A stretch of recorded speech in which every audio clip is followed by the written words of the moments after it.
Мы прибываем в Уйгурский. Этот небольшой городок расположен на слиянии рек Бурчун и Иртыш. Бурчун – слово из айрат-монгольского языка, означающее «место, где пасут трехлетних верблюдов-самцов». По преданию, в старину здесь жил старик, который пас верблюдов. Так как среди верблюдов было много трехлетних самцов, он назвал эту реку Бурчун. Бурчун расположен на стыке границ Китая, России и Монголии. Расстояние до Казахстана составляет всего 10 километров. Город наполнен атмосферой экзотики. Знаменитая русская улица выстроена вдоль реки Иртыш. Скульптура матрошек, русская архитектура и малая триумфальная арка на улице создают насыщенный русский колорит. Невдалеке к западу от уездного центра находится острый берег на реке Иртыш. Это ерданговый ландшафт, сформировавшийся в засушливом климате. Очертания скал различны из-за неодинаковой устойчивости пород к выветриванию, а разнообразие минерального состава под солнцем создает пеструю гамму цветов – красный, желтый, зеленый и другие.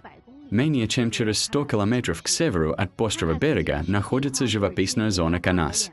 Зона Канас охватывает северные окраины уездов Бурчун и Каба. Основная часть находится в уезде Бурчун. Она включает знаменитое озеро Канас, а в уезде Каба находятся такие достопримечательности, как озеро Байшаху, деревня Байхаба и другие.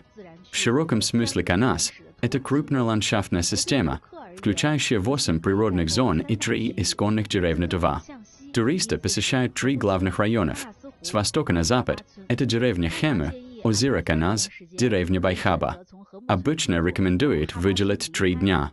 Можно выбрать маршрут, начиная с деревни Хему и заканчивая деревней Байхаба, или в обратном направлении от острого берега на север по шоссе в сторону деревни Хему. Проезжая через зону обслуживания Хэйлютан ясно видны вдалеке бесконечные заснеженные горы. Отсюда на север въезд в горный район. Хотя расстояние составляет всего около 50 километров, дорога почти полностью состоит из серпантина. При нормальных условиях путь занимает около часа. Деревня Хему – это простые деревянные домики, разбросаны среди гор, создавая атмосферу умиротворения и первозданности у реки Хему. Вода в реке прозрачна, вдоль берегов – степи и белые березовые рощи. С вершины склона открывается панорамный вид на всю деревню. Желтые листья на склонах гор постепенно скрываются под белым покрывалом. Местные жители говорят, что лучшее время для осенних пейзажей – вторая половина сентября. Зимой листья берез уже почти все опадают, остаются только желтые листья тополей, которые все еще держатся, словно упрямо стараясь удержать уходящую осень. Желтые листья поздней осени вперемешку с толстым слоем снега под голубым небом создают уникальный пейзаж, который редко увидишь в другое время года. По пути из деревни Хему к озеру Канас есть туристический центр Цзэджэньи.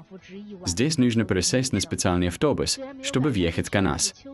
Автобус проезжает мимо Улиточьей бухты, Лунной бухты и бухты Фэй.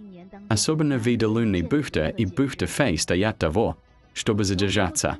В это время в Лунной бухте осень еще не полностью ушла, ее дополняло вкрапление снега. Река Канас образует здесь тихую излучину, поистине неповторимое очарование. Бухта Фэй позволяет любоваться рекой Канас с более близкого расстояния. Это самый широкий участок реки Канас. Широкие луга простираются по обоим берегам, там и тут пасутся корова и овца. Наблюдать за беззаботно пасущимся скотом – настоящее удовольствие и отдых. Река Канас и река Хему в итоге впадают в реку Бурчун, а затем вместе в Иртыш. Лучшее место, чтобы приблизиться к воде – озеро Канас. Это исток реки Канас. Достигнув озера Канас, вы попадаете в самое сердце заповедной зоны. Здесь можно совершить прогулку на лодке. Зимой самая высокая смотровая площадка – павильон обозрения рыб обычно закрыта. Смотровая площадка дает возможность увидеть озеро с высоты и представить его величие. Канас в переводе с монгольского означает «прекрасное и загадочное озеро». Вода в озере поступает от таяния ледников с Алтайских гор. Высота озера над уровнем моря – более 1300 метров, а самое глубокое место достигает 188 метров. Это самое глубокое ледниково-тектоническое озеро в Уйгурской автономии. В окрестностях также есть такие культурные памятники, как площадка Чингисхана, древние наскальные рисунки и поселения тувинцев. Реки и озера перекликаются со снежными горами. Вечерний Канас выглядит необычайно спокоен. Вода в озере кажется еще более глубокой и темной. Хотя высота над уровнем моря невелика, в горах высокая влажность, перепады температур ощутимо.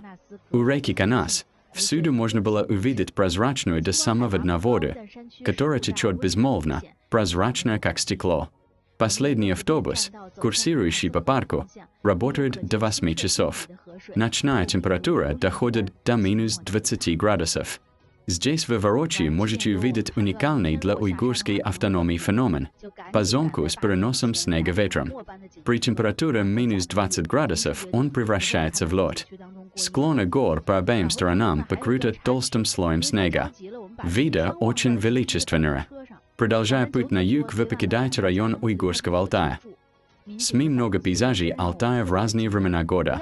Погода здесь переменчива, и здесь нет такого сильного холода и кислородного голодания, как на Памирском Нагорье.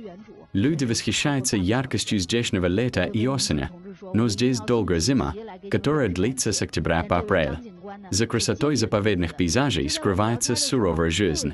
Уйгурский, монгольский и другие народы, издревле живущие здесь поистине проявляют стойкость, утверждая здесь достоинство жизни.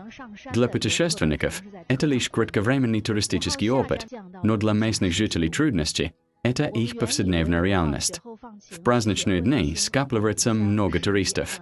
Приезжающие сюда испытывают благоговение перед природой. Испытывая гордость за силу человеческого духа, нужно всегда сохранять трезвое осознание мощи и величия природы. Оглядываясь на историю, Алтай заставляет задуматься о тяжелом труде и самоотверженности поколений, начиная с уйгурского каганата, охранявших и обустраивавших эти рубежи, чтобы все больше людей могли видеть здешнюю красоту. Пусть эти горы и реки вечно стоят нетронутыми на прекрасной и благодатной уйгурской земле.